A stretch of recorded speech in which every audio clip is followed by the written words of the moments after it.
American Broadcasting Company presents... Yes, indeed, that's right.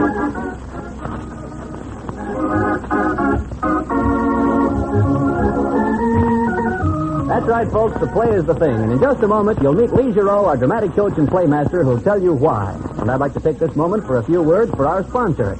Our sponsor feels that in everyone there's a little ham. In other words, the best and the worst of us feels that if given the chance, we could be great actors. And that's just exactly what our sponsor wants to give you, a chance to be an actor. In other words, the fulfillment of the most universal of human desires. That fulfillment, plus the competitive angle of vying for a part in the play through auditions, is the formula for sustained interest we're sure will sell our sponsor's product. And did you say laugh? Well, let's get on with the show, because here he is, your playmaster, Lee Giroux.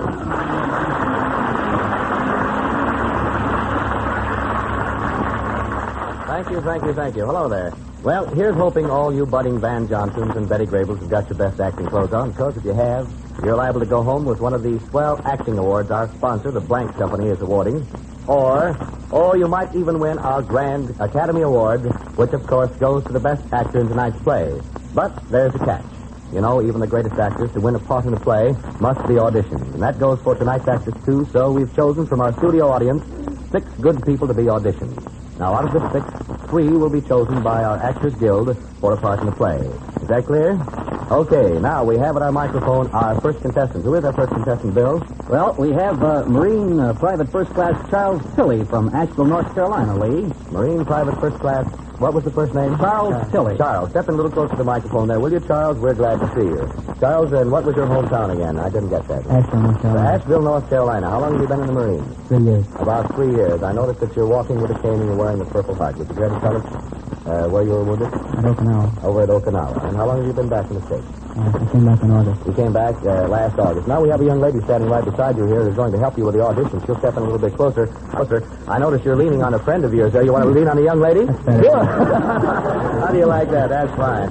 This young lady is storekeeper 3rd class. Is that right? Teddy Bardsley from Lonsdale, Rhode Island. Did you know the private here before? No. Well, Charlie, this is Teddy. Teddy, this is Charlie. And that makes a cute little couple, don't they? They haven't met before, so I'll tell you what we're going to do. We're going to give you an opportunity to get a part in one of our plays, and you're going to have to audition for it, as we explained in the beginning. So I'll tell you what we're going to do. Let's suppose that you've seen Charles Boyer on the screen, haven't you, Charlie? Yes, You've seen Charles Boyer on the screen. That's on the cat bar. You know how he makes love? That's fine. Have you ever seen Greta Garbo? You have. Well, I'll tell you what, Teddy, you're going to take the part of Greta Garbo, and you, Charlie, will be Charles Boyer. And we're going to have to ask you to make up a love scene. It's going to be hard to do. The boy was leaning on it right now. Oh, what a spot for a love scene. And you're going to have to try to get as close as you can to the accent of Boyer, and you are going to have to use that "they wants to be alone" idea. Understand? Can you make up a little love scene here now? You have about 30 seconds. This is your audition, and both of you might get a part in our play. There's a big Academy Award at the end. You know, the Blank Company, that's our sponsor so far. So we're going to fill that in, brother. Okay, let's see you now. Charles, you speak first. Let's see you make love. Charlie, you make love to Teddy there in the voice of Charles Boyer, will you? Right into the microphone now. Right into the microphone. All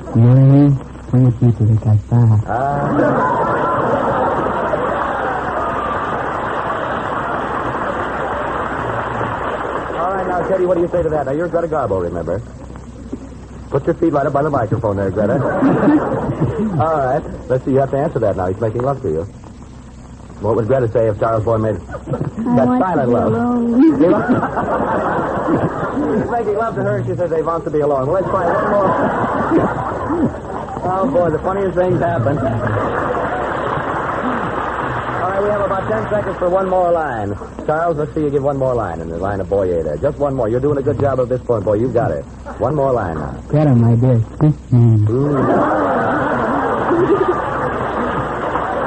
Greta, you're going to have to answer that. Why don't you say yes?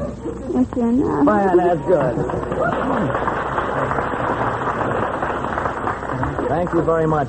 Teddy Bardsley, storekeeper 3rd class in the Navy, and Marine Private First Class Charlie Tilley.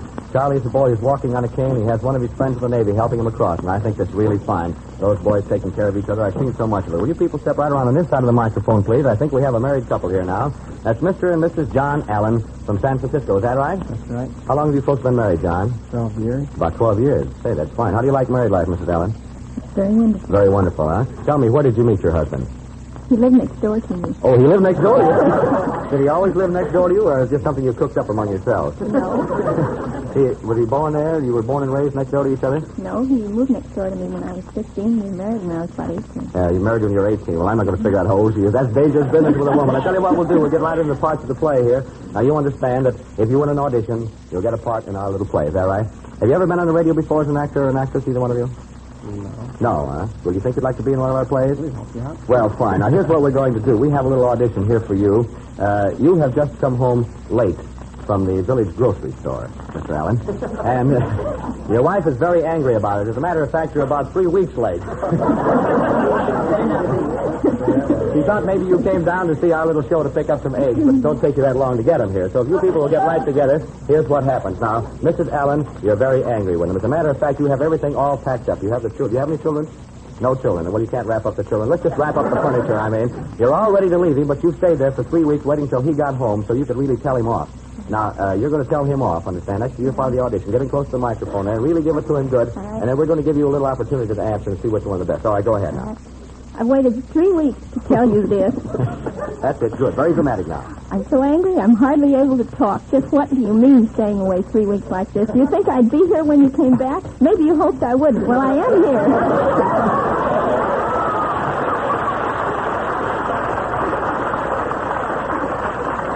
Oh, Mrs. Allen, you're wonderful. Now, Mr. Allen, you get in that... let's see if you can be as dramatic and see if you can answer that one. Now, where have you been and what did you go for? Honey, I was waiting for some butter. They said it'd be...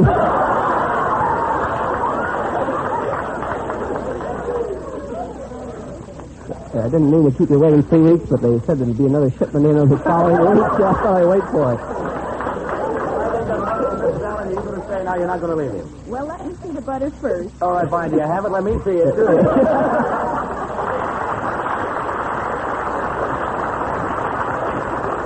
Thank you very much, Mr. and Mrs. John Allen. Now we have another married couple approaching our microphone here. I wonder what we'll cook up for them.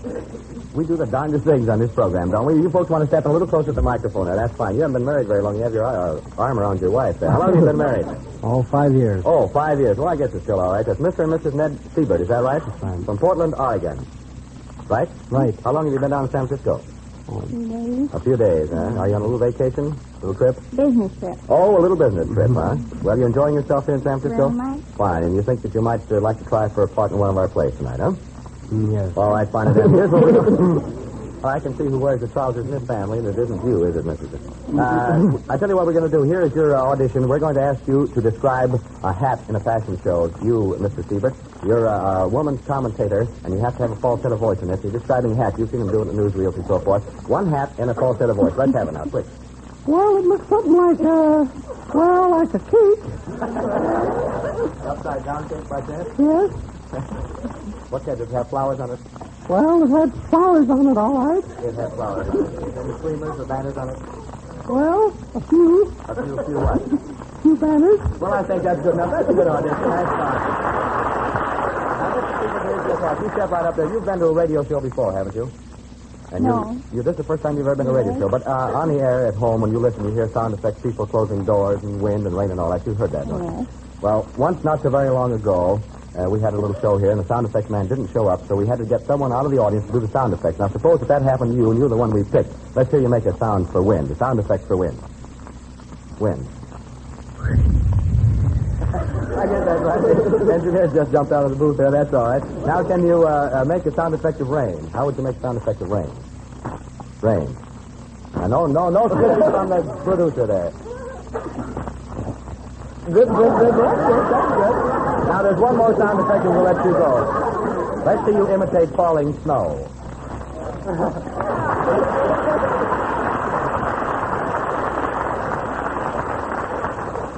Well, I hear somebody calling me.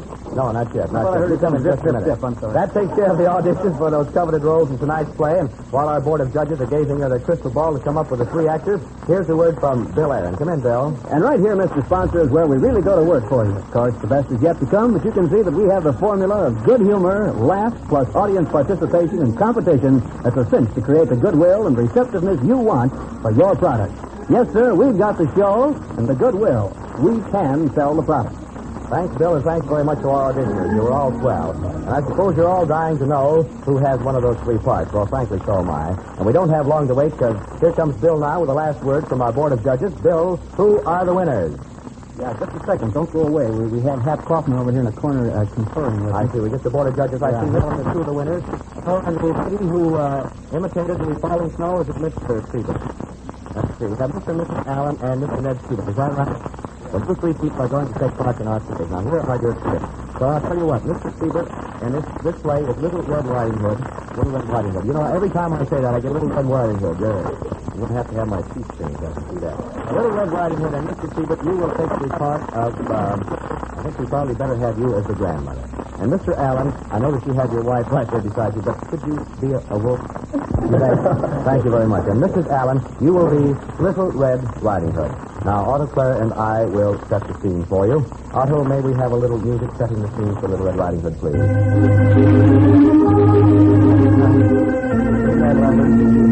Well, as the curtain rises, we see a lovely woodland scene. The birds are chirping and burping, and Little Red Riding Hood is gaily walking down the path with a basket on her arm. Little Red Riding Hood speaks. Step right into the microphone there.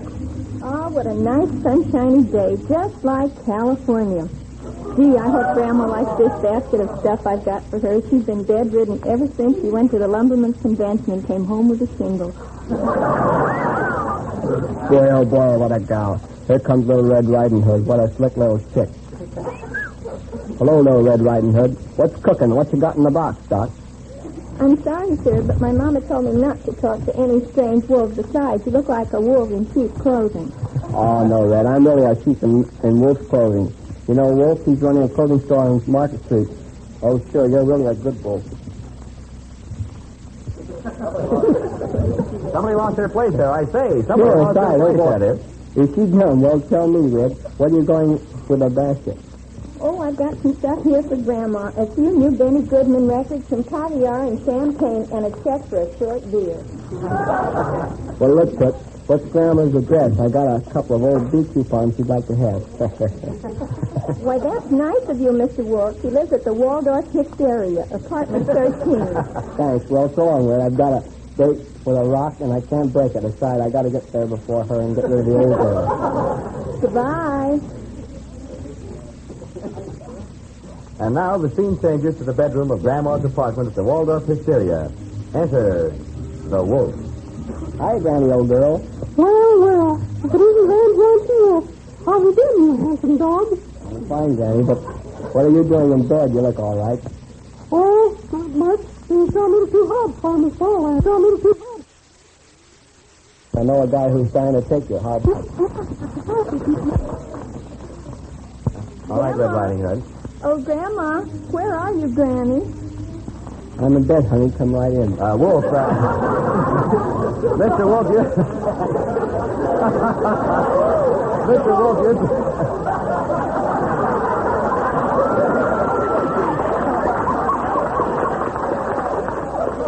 Mr. Wolf, you're now taking the part of grandmother, so let's get out of that register with those strong cigars and get up in a falsetto. That's right. Only you speak in a falsetto voice. Now, take that same line again. Red, you say Grandma, Grandma. Start there. Grandma? Oh, Grandma, where are you, Granny? I'm in bed, honey. Come right in. Hello, Granny. Gee, you don't look so good today. You must have forgotten to shave. Yes, dear, I should be far from my razor, but you don't look like you can brush yourself. But, Granny, what big ears you have. Yeah, and where can I hear you? But, Granny, what big eyes you have. Yes, and boy, can I see you. But, Granny, what a big nose you have. Yeah, and boy. I don't think you're Granny at all. You're the wolf. Hang on, Red. Here comes your grandma in the United States Police. Place is spoiled again.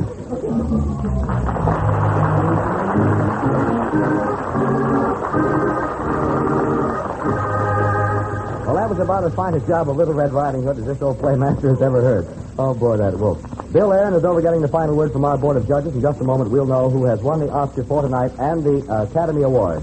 Was it Little Red Riding Hood? No. Was it Grandma? No. It was the wolf. Mr. John Allen, the wolf.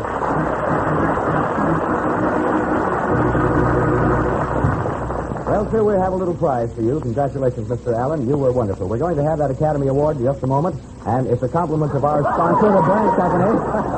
A nice Hawaiian pineapple imported especially for you. Thank you very much. Well, thanks again to you, Mr. Allen, and to all the actors you were swell, and to the audience. You're really great people. Thanks very much.